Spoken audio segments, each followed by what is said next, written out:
Grace and peace, family. I'm Dr. Brandon Craig, and welcome to another edition of Wisdom on Wednesday. Today we'll be continuing our series entitled The Heart of a Worshipper, and we will begin today examining 2 Samuel chapter 6, verses 5 through 15. In the English Standard Version of the scripture, I'd like to lift a few verses for your willful and prayerful consideration. Verse 6 says, "And when they came to the threshing floor of Nacon, Uzzah put out his hand to the ark of God to take hold of it, for the oxen stumbled." Verse 7, "And the anger of the Lord was kindled against Uzzah, and God struck him down there because of his error, and he died there beside the ark of God." Today, I'd like to lift up for your willful and prayerful consideration 3 observations of David's failure in worship. 3 observations of David's failure in worship.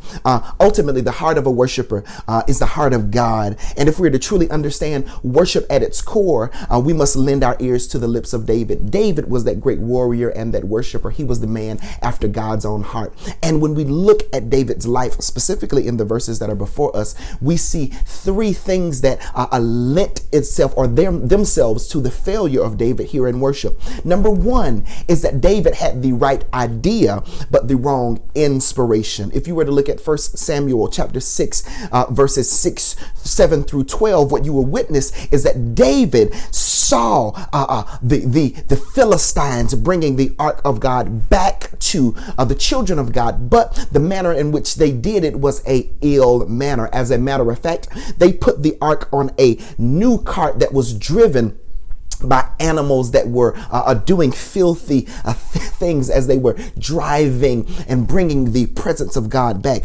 Therefore, David's worship was based on another person's form and fashion of worship. Come here. When we base our worship on what we see others do, what we have seen others do, and what we continue to see others do, we then put the creation or the created in front of the creator. We put another's model in front of the way God has blessed and instilled worship in us. And our worship, my worship, is not to be based upon your worship. It is to be based upon the relationship with which I have come to know the God of my salvation. So David had the right idea, but the wrong inspiration. Number 2, David had the right mission, but the wrong method. It reminds me there of Ananias and Sapphira. Though they had the mission to give to God, the method in which they gave to God was not the method in which was prescribed. They lied. And there are many of us that are in worship and we are having the right mission to worship God, but the method in which we imply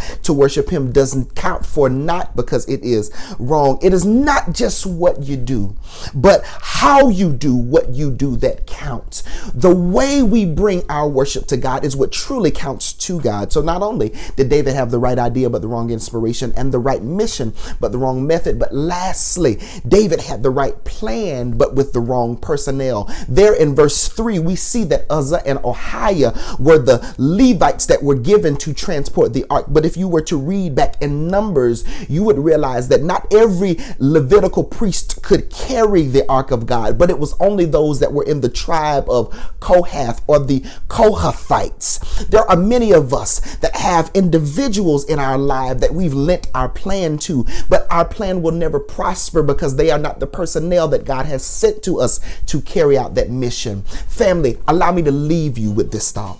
Worship fails when we place the creation above the creator.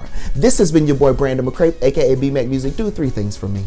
Like, share, and comment on this post. We want to make something God go viral. And until I see you next week, I want to see your same face in the same space for Wisdom on Wednesday. Listen, holla at your boy.